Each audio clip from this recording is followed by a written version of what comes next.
The first stone hit the bulletproof glass at exactly 3:47 p.m. Buenos Aires time, March 23, 2024. The presidential motorcade was moving through the working-class neighborhood of La Matanza when suddenly the air filled with projectiles, rocks, bottles, pieces of concrete, even a brick that someone had been saving for this exact moment. Inside the armored Mercedes, President Javier Milei did something his security team would never forget. He smiled.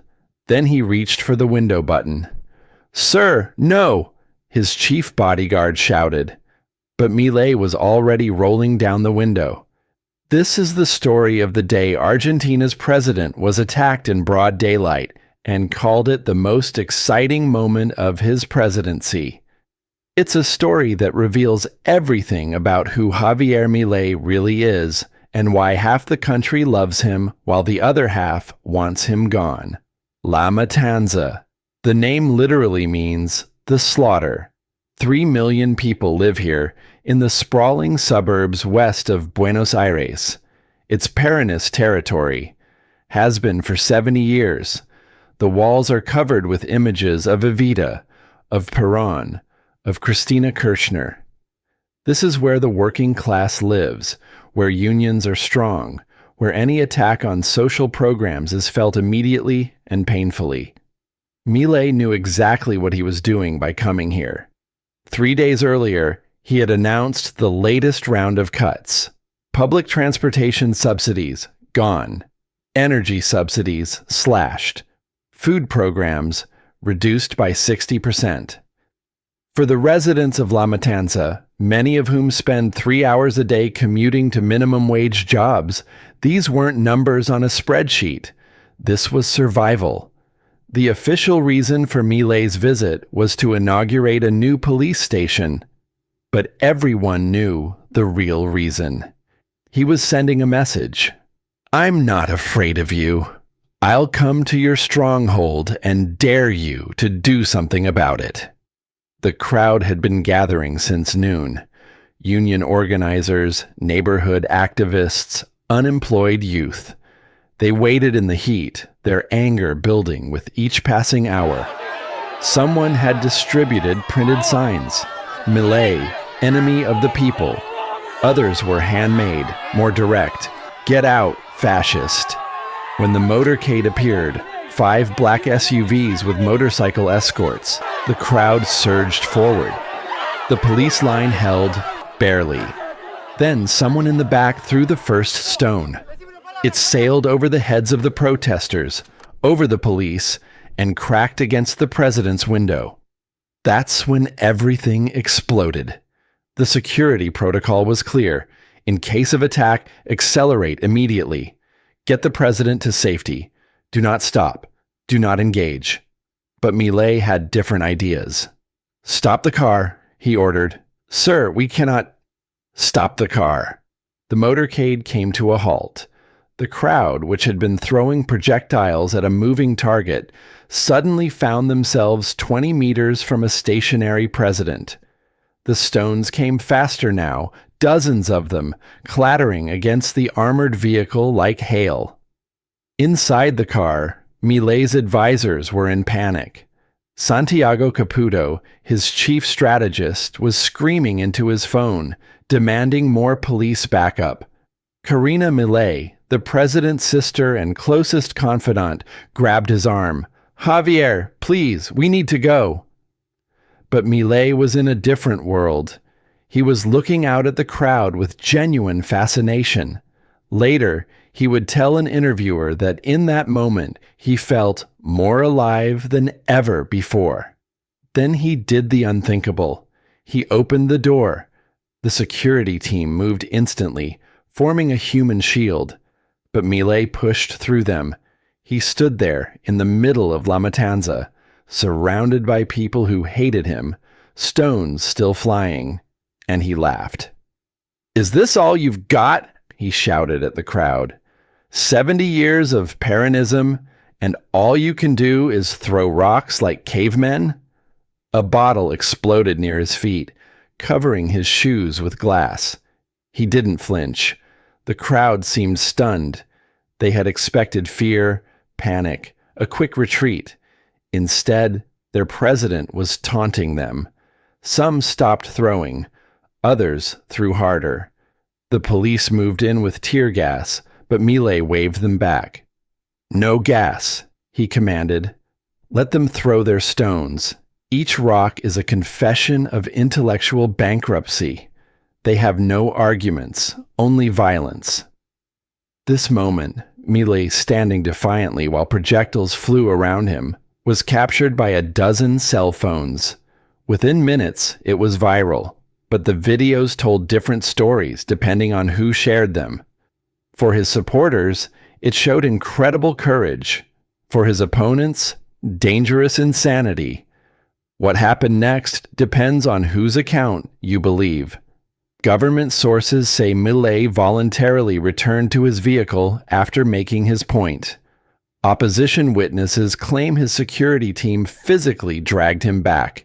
The videos are inconclusive, a scrum of bodies, shouts, confusion. But everyone agrees on what Milei said as the motorcade finally pulled away. Leaning out the window, still smiling, he shouted, "Thank you for the excitement. It was getting boring being president." The aftermath was immediate and predictable. The opposition condemned the violence, but blamed Milei for provoking it. "He came to La Matanza to humiliate working people," said Sergio Massa, the former economy minister. He wanted this confrontation. Peronist leader Cristina Kirchner was more direct. "A president who enjoys being attacked is mentally unfit to govern." But Milei's base saw it differently. On social media, they shared the video with captions like, "This is what courage looks like," and finally, "A president with balls." The hashtag Milei in La Matanza trended for days. Support groups organized rallies. Merchandise appeared, T-shirts with Milei's face and the words, "Throw stones, I dare you." The international media struggled to make sense of it. The BBC called it bizarre even by Milei's standards. The Washington Post wondered if Argentina's president had a death wish. Only Fox News seemed impressed, with Tucker Carlson calling it the most badass thing any world leader has done this century. But to understand why Milei acted this way, you need to understand his psychology. This is a man who claims to be guided by his dead dog, who believes he's on a mission from God to destroy socialism, who sees himself not as a politician but as a warrior in an existential battle. Dr. Ricardo Grimson, Argentina's most prominent political psychologist, analyzed the incident in Clarín newspaper. For Milei, physical danger validates his worldview. If they're throwing stones, it means he's winning. If they hate him enough to attack, it proves he's effectively destroying their system. The security implications were serious. The chief of presidential security, Commissioner Hugo Arrieta, reportedly submitted his resignation that evening. "I cannot protect someone who actively seeks danger," he wrote. Milei refused the resignation and gave Arrieta a raise instead. 3 days after the incident, Milei held a press conference. The journalists expected him to condemn the violence, to call for calm, to act presidential. Instead, he doubled down. "Let me be clear," he said, looking directly into the cameras. "I loved every second of it. You know why? Because it showed the true face of socialism. Violent, primitive, intellectually empty. They threw stones. I stood firm. Who won?" A reporter asked if he was concerned about encouraging more violence. Milei's response was chilling. "I hope they try again. Each attack makes me stronger and them weaker. This is not politics anymore. This is war. And in war, you don't hide from the enemy's stones. You let them break against you until the enemy exhausts himself." The Union response was swift. Pablo Moyano, leader of the truckers' union, called for a general strike. If he wants war, he'll get war, but it won't be with stones next time. This escalation worried even Milei's allies. Patricia Bullrich, his security minister and formerly a hardliner herself, privately urged him to be more careful. The business community, watching the peso fluctuate with each provocation, begged for calm. But Milei seemed energized by the chaos. At a rally in Cordoba the following week, he recreated the moment, pretending to dodge stones while his supporters cheered. "They throw stones," he said. "We throw them out of power." The La Matanza incident became a defining moment of his presidency. For supporters, it proved he was fearless, that he wouldn't be intimidated by the old political machinery. For opponents, it confirmed he was dangerously unstable, a provocateur who would rather fight than govern. International investors were particularly concerned. A report by J.P. Morgan noted, "The president's appetite for confrontation introduces an unpredictable element into Argentina's economic recovery." Markets prefer boring stability to exciting chaos. But here's what most analysts missed. Milei wanted the chaos. He needed it. His entire political project depends on portraying himself as a revolutionary warrior against a corrupt system. Every stone thrown at him reinforces this narrative. Every attack proves his point. In a private meeting with advisors, recorded secretly and later leaked, Milei explained his strategy. "Don't you see? Every time they attack me physically, they lose morally. I'm David. They're Goliath.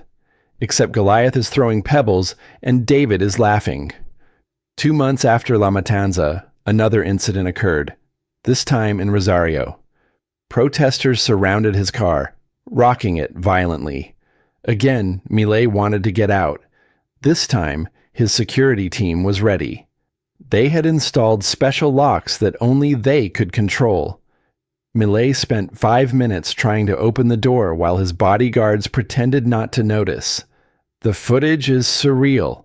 The president of a G20 nation essentially imprisoned in his own car for his own safety, furiously pulling at door handles while his vehicle is under attack. Later, he would fire half his security team and demand cars with doors he could control. "I'd rather die on my feet than live locked in a Mercedes," he told them. Today, the stones thrown at La Matanza are displayed in Milei's office. He had them collected, cleaned, and mounted on a plaque. The inscription reads, March 23, 2024. The day fear changed sides. Visitors report that he often picks up one of the stones while talking, rolling it in his hands like a talisman. "This stone," he tells them, "was meant to hurt me. Now it reminds me every day that I'm doing something right." The security challenges continue. Milei still insists on confrontational visits to hostile territories. His bodyguards have aged years and months. The presidential doctor has prescribed anxiety medication to his entire security detail. But for Milei, each attack is a victory. Each stone is a medal. Each moment of danger is proof that he's not just another politician, but a warrior reshaping a nation. When asked recently if he regrets rolling down that window in La Matanza, Milei's answer was revealing. "My only regret is that the stones weren't bigger. I want them to throw everything they have, because when they run out of stones, they'll have to use words. And in a battle of words and ideas, socialism always loses. The stones keep coming, and Javier Milei keeps smiling. In the eternal dance between power and protest that defines Argentine politics, he has added a new step: provocation as policy, danger as validation, chaos as strategy. Whether this will transform Argentina or destroy it remains to be seen. But one thing is certain: it will never be boring. And for Milei, that might be the whole point.